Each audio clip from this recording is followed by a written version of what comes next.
Hi campers, I'm Alex. I'm one of the counselors at the JCC Abrams Day Camps, and I'm so excited that you could join me again for another story time tonight. So grab a blanket, grab a stuffed animal, and get comfy cozy, because tonight we're going to be reading The Lorax by Dr. Seuss.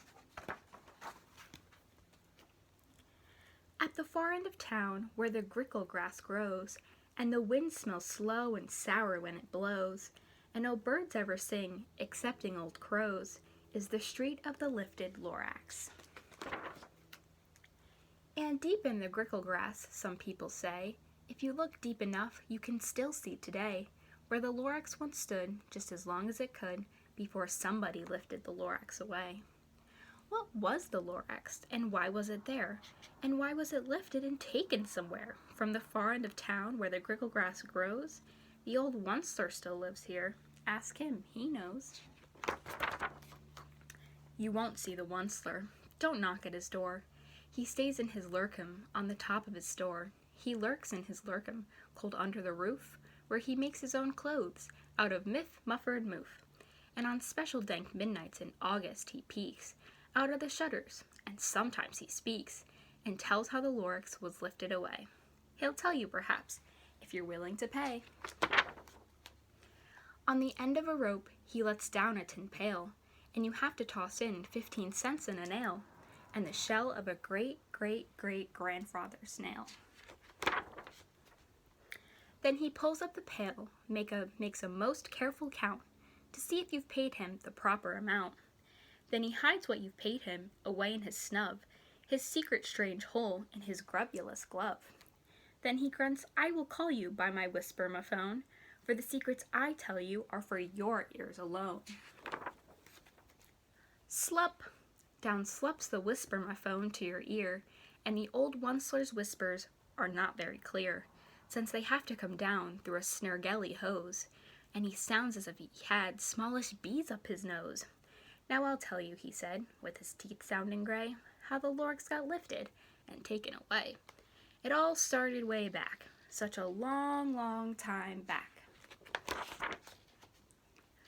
Way back in the days when the grass was still green, and the pond was still wet, and the clouds were still clean, and the song of the swomy swans rang out in space, one morning I came to this glorious place. And I first saw the trees, the truffula trees, the bright-colored tufts of the truffula trees, mile after mile in the fresh morning breeze. And under the trees I saw brown barbaloots, frisking about in their barbaloot suits, as they played in the shade and ate truffula fruits. From the ripulous pond came the comfortable sound of the humming fish humming while splashing around. But those trees, oh those truffula trees! All my life I'd been searching for trees such as these. The touch of their tufts was much softer than silk, and they had the sweet smell of fresh butterfly milk. I felt a great leaping of joy in my heart. I knew just what I'd do, so I unloaded my cart. In no time at all, I had built a small shop. Then I chopped down a truffula tree with one chop, and with great skillful skill and with great speedy speed, I took the soft tuft and I knitted a thneed. The instant I'd finished, I heard a gazump. I looked and I saw something pop out of the stump of the tree I chopped down. It was sort of a man. Describe him, that's hard. I don't know if I can. He was shortish and oldish and brownish and mossy, and he spoke with a voice that was sharpish and bossy. Mister, he said with a sawdusty sneeze, I am the Lorax. I speak for the trees. I speak for the trees have no tongues, and I'm asking you, sir, at the top of my lungs. He was very upset as he shouted and puffed, What's that thing you've made out of my truffula tuft? Look, Lorax, I said, there's no cause for alarm. I chopped just one tree. I am doing no harm. I'm being quite useful. This thing is a thneed. A thneed's a fine something that all people need. It's a shirt, it's a sock, it's a glove, it's a hat, but it has other uses, yes, far beyond that. You can use it for carpets, for pillows, for sheets, or curtains, or covers for bicycle seats. The Lorax said, "Sir, you are crazy with greed. There is no one on earth who would buy that fool need." But the very next minute, I proved he was wrong, for just at that minute, a chap came along, and he thought that the thneed I had knitted was great. He happily bought it for $3.98. I laughed at the Lorax. "You poor silly guy, you never can tell what some people will buy." "I repeat," cried the Lorax, "I speak for the trees." "I'm busy," I told him. "Be quiet, if you please." I rushed across the room, and in no time at all, built a radiophone, so I put in a quick call. I called all my brothers and uncles and aunts, and I said, "Listen here, here's a wonderful chance for the whole Onceler family to get mighty rich. Get over here fast, take the road to North Nitch, then turn left at Weehawken, and sharp right at South Stitch." And in no time at all, in the factory I built, the whole Onceler family was working full tilt. We were all knitting thneeds, just as busy as bees, to the sound of the chopping of truffula trees. Then, oh baby, oh, how my business did grow. Now chopping one tree at a time was way too slow. So I quickly invented my super axe hacker, which whacked all 4 truffula trees at one smacker. We were making thneeds 4 times as fast as before, and that Lorax, he didn't show up anymore. But the next week he knocked on my office door. He snapped, "I'm the Lorax who speaks for the trees, which you seem to be chopping as fast as you please. But I'm also in charge of the brown barbaloots, who played in the shade in their barbaloot suits and happily lived eating truffula fruits. Now, thanks to your hacking my trees to the ground, there's not enough truffula fruit to go round. And my poor barbaloots are all getting the crummies because they have gas and no food in their tummies. They loved living here, but I can't let them stay. They'll have to find food, and I hope that they may. Good luck, boys," he cried, and he sent them away. I, the Onceler, felt sad as I watched them all go, but business is business, and business must grow, regardless of crummies and tummies, you know. I meant no harm, I most truly did not, but I had to grow bigger, so bigger I got.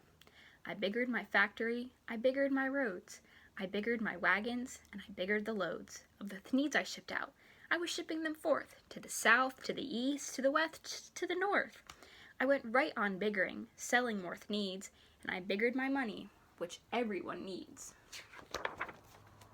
Then again he came back. I was fixing some pipes, when that old nuisance Lorax came back with more gripes. "I am the Lorax," he coughed and he whiffed.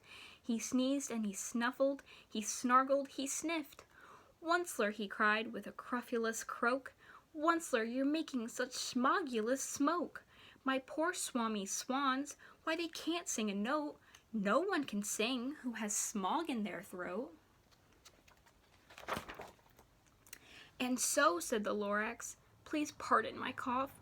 They cannot live here, so I'm sending them off. Where will they go? I don't hopefully know.